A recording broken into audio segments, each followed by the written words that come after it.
जय जगन्नाथ। भगवान जगन्नाथ के चरणों में हम प्रणाम करते हैं और आप सभी भक्तों का इस चैनल पर बहुत स्वागत करते हैं। आज आप जानेंगे भगवान जगन्नाथ की रथ यात्रा के बारे में।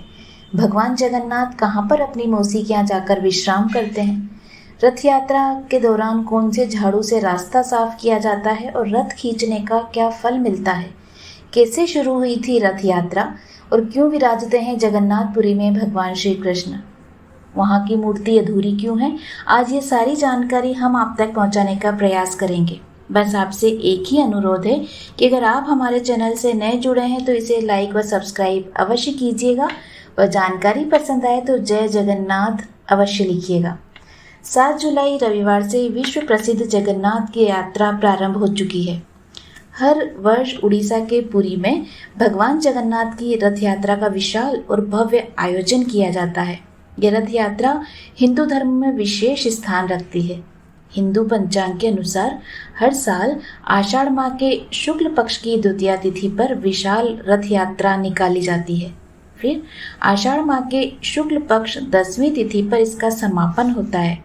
इस रथ यात्रा में भगवान जगन्नाथ, बहन सुभद्रा और भाई बलभद्र संग साल में एक बार प्रसिद्ध गुंडीचा माता के मंदिर में जाते हैं। इस पवित्र रथ यात्रा में भगवान जगन्नाथ अपने बहन और भाई संग पूरे नगर का भ्रमण करते हैं। इस बार भगवान जगन्नाथ की रथ यात्रा पर बहुत ही दुर्लभ संयोग भी बन रहा है। 3 अलग अलग रथ में सवार होंगे भगवान जगन्नाथ, देवी सुभद्रा और बलभद्र। विश्व प्रसिद्ध भगवान जगन्नाथ की रथ यात्रा में नगर भ्रमण करने के लिए भगवान जगन्नाथ अपनी बहन सुभद्रा, भाई बलराम संग निकलेंगे। फिर गुंडीचा माता के मंदिर में प्रवेश करेंगे, जहाँ कुछ दिनों के लिए रहेंगे। इस रथ यात्रा में 3 अलग अलग रथ होंगे, जिसमें भगवान जगन्नाथ, उनकी बहन और बलराम शामिल होंगे। रथ यात्रा में सबसे आगे बलराम, बीच में बहन सुभद्रा का रथ, फिर सबसे पीछे भगवान जगन्नाथ का रथ होता है। इन तीनों रथ की अपनी अपनी खास विशेषताएं भी होती है। भगवान जगन्नाथ के रथ को नंदी घोष अथवा गरुड़ ध्वज कहा जाता है। इनका रथ लाल और पीले रंग का होता है। रथ हमेशा नीम की लकड़ी से ही बनाया जाता है। हर साल बनने वाले ये रथ का एक समान ऊंचाई के ही बनाए जाते हैं। भगवान जगन्नाथ का रथ 44 फीट 2 इंच ऊंचा होता है। इस रथ में कुल 16 पहिए होते हैं। रथ यात्रा में भगवान जगन्नाथ का रथ सबसे आखिरी में चलता है। रथ यात्रा में सबसे आगे बलराम जी का रथ चलता है। भगवान बलराम जी के रथ को ताल ध्वज कहा जाता है और इसकी पहचान लाल और हरे रंग की होती है। बलराम का रथ 43 फीट 3 इंच ऊंचाई का होता है। भगवान बलराम के रथ में कुल 14 पहिए होते हैं और जिस रस्सी से इस रथ को खींचा जाता है उसे वासुकी कहते हैं। देवी सुभद्रा के रथ को दर्प दलन कहा जाता है, जो काले या नीले रंग का होता है। दोनों रथों के बीच में देवी सुभद्रा का रथ चलता है। देवी सुभद्रा का दर्प दलन रथ 42 फीट 3 इंच ऊंचा होता है। इस रथ पर 12 पहिए होते हैं। जगन्नाथ मंदिर से रथ यात्रा शुरू होकर 3 किलोमीटर दूर गुंडीचा मंदिर में पहुंचती है। इस स्थान को भगवान मौसी का घर भी माना जाता है। जिस रस्सी से देवी सुभद्रा का रथ खींचा जाता है उसका नाम स्वर्णा चूड़ा कहा जाता है। भगवान जगन्नाथ की रथ यात्रा से बड़े ही धूमधाम के साथ निकाली जाती है। रथ को खींचने का नज़ारा बहुत ही अद्भुत होता है। भक्त अपने प्रभु की रथ यात्रा ढोल, नगाड़ों, तुरही और शंख ध्वनि के साथ करते हैं। जिसे भी इस पवित्र रथ को खींचने का सौभाग्य मिलता है उसे महाभाग्यशाली माना जाता है। जगन्नाथ मंदिर से रथ यात्रा शुरू होकर गुंडीचा मंदिर में पहुंचता है, जो भगवान की मौसी का घर भी माना जाता है। एक अन्य मान्यता के अनुसार यहीं पर विश्वकर्मा ने इन तीनों प्रतिमाओं का निर्माण किया था। इस कारण से यह स्थान जगन्नाथ की जन्म स्थली भी है। यहाँ तीनों देव 7 दिनों के लिए विश्राम करते हैं। आषाढ़ माह के 10वें दिन सभी रथ फिर से मुख्य मंदिर की ओर प्रस्थान करते हैं। वापसी की यह यात्रा बहुड़ा यात्रा कहलाती है। तीनों रथ के तैयार होने के बाद इसकी पूजा के लिए पुरी के गजपति राजा की पालकी आती है। इस पूजा अनुष्ठान को छर पहनरा नाम से जाना जाता है।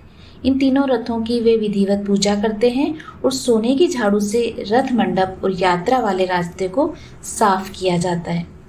धार्मिक मान्यता है कि जो व्यक्ति रथ यात्रा में शामिल होकर स्वामी जगन्नाथ जी के नाम का कीर्तन करता हुआ गुंडीचा नगर तक जाता है वह सारे कष्टों से मुक्त हो जाता है, जबकि जो व्यक्ति जगन्नाथ को प्रणाम करते हुए मार्ग के धूल की चढ़ाई में लौट लौट कर जाता है वह सीधे भगवान विष्णु के उत्तम धाम को प्राप्त होता है। हिंदू धर्म ग्रंथों और पुराणों में जगन्नाथ की रथ यात्रा के बारे में भी वर्णन मिलता है। स्कंद पुराण, नारद पुराण, ब्रह्म पुराण में रथ यात्रा के बारे में विस्तार से बताया गया है। इस कारण से हिंदू धर्म में इस रथ यात्रा का विशेष महत्व बताया है। इस रथ यात्रा को लेकर मान्यता है कि एक दिन भगवान जगन्नाथ की बहन सुभद्रा ने उनसे द्वारका के दर्शन कराने की प्रार्थना की थी। तब भगवान जगन्नाथ ने अपनी बहन की इच्छा पूर्ति के लिए उन्हें रथ में बिठाकर पूरे नगर का भ्रमण करवाया था और इसके बाद से इस रथ यात्रा की शुरुआत हुई। मान्यता ऐसी भी है कि जो व्यक्ति इस रथ यात्रा में शामिल होकर इस रथ को खींचता है उसे 100 यज्ञ करने के बराबर पुण्य प्राप्त होता है। पुरी के जगन्नाथपुरी मंदिर में भगवान कृष्ण अपनी बहन सुभद्रा और भाई बलराम के साथ विराजमान हैं। भगवान जगन्नाथपुरी में क्यों विराजते हैं भगवान? दरअसल एक बार द्वारकापुरी में भगवान श्री कृष्ण रात में सोते समय अचानक नींद में राधे राधे बोलने लगे। भगवान कृष्ण की पत्नी रुक्मणी जी ने जब सुना तो उन्हें बहुत आश्चर्य हुआ और उन्हें भगवान की यह बात उन्हें अन्य सभी रानियों को भी बताई। सभी रानियां आपस में विचार करने लगी कि भगवान कृष्ण अभी तक राधा जी को भूले नहीं। सभी रानियां राधा के बारे में चर्चा करने के लिए माता रोहिणी के पास पहुंची। माता रोहिणी से सभी रानियों ने आग्रह किया कि भगवान कृष्ण की गोपिकाओं के साथ हुई रहस्यात्मक रासलीला के बारे में बताएं। पहले तो माता रोहिणी ने उन सभी को टालना चाहा, लेकिन महारानियों के हट करने पर कहा कि ठीक है, सुनो, सुभद्रा को पहले पहरे पर बिठा दो, कोई अंदर न आने पाए, भले ही बलराम ही या श्री कृष्ण क्यों न हो। माता रोहिणी द्वारा भगवान श्री कृष्ण की रहस्यात्मक रासलीला की कथा शुरू करते ही श्री कृष्ण और बलराम अचानक महल की ओर आते दिखाई दिए। देवी सुभद्रा ने अपने दोनों भाइयों को उचित कारण बतलाकर दरवाजे पर ही रोक लिया। महल के अंदर से श्री कृष्ण और राधा की रासलीला की कथा श्री कृष्ण, सुभद्रा और बलराम तीनों को ही सुनाई दे रही थी। उसको सुनने से श्री कृष्ण और बलराम के अंग अंग में अद्भुत प्रेम रस और उद्भव होने लगा। साथ ही बहन सुभद्रा भी भाव विहल होने लगी। तीनों की ऐसी अवस्था हो गई कि पूरे ध्यान से देखने पर भी किसी के हाथ पैर आदि स्पष्ट नहीं दिखते थे। अचानक वहां पर देवर्षि नारद आ गए। नारद जी को देखकर तीनों पूर्ण चेतना में वापस लौटे। नारद जी ने भगवान श्री कृष्ण से प्रार्थना की, हे भगवान, आप तीनों के जिस महाभाव में लीन मूर्तिस्थ के रूप में मैंने दर्शन किए वह सामान्य जनों के दर्शन हेतु पृथ्वी पर सदैव सुशोभित रहे। भगवान श्री कृष्ण ने तथास्तु कह दिया। कहते हैं कि भगवान कृष्ण, बलराम और सुभद्रा जी का वही स्वरूप आज भी जगन्नाथपुरी में है जिसे स्वयं विश्वकर्मा जी ने बनाया था। एक मान्यता यह भी है कि राजा इंद्रद्युम्न पुरी में जगन्नाथ जी का मंदिर बन रहा था। उन्होंने भगवान जगन्नाथ की मूर्ति बनाने का कार्य देव शिल्पी विश्वकर्मा को सौंपा। मूर्ति बनाने से पहले विश्वकर्मा जी ने राजा इंद्रद्युम्न के सामने यह शर्त रखी थी कि दरवाजा बंद करके ही मूर्ति बनाएंगे और जब तक मूर्तियां नहीं बन जाती तब तक अंदर कोई प्रवेश नहीं करेगा।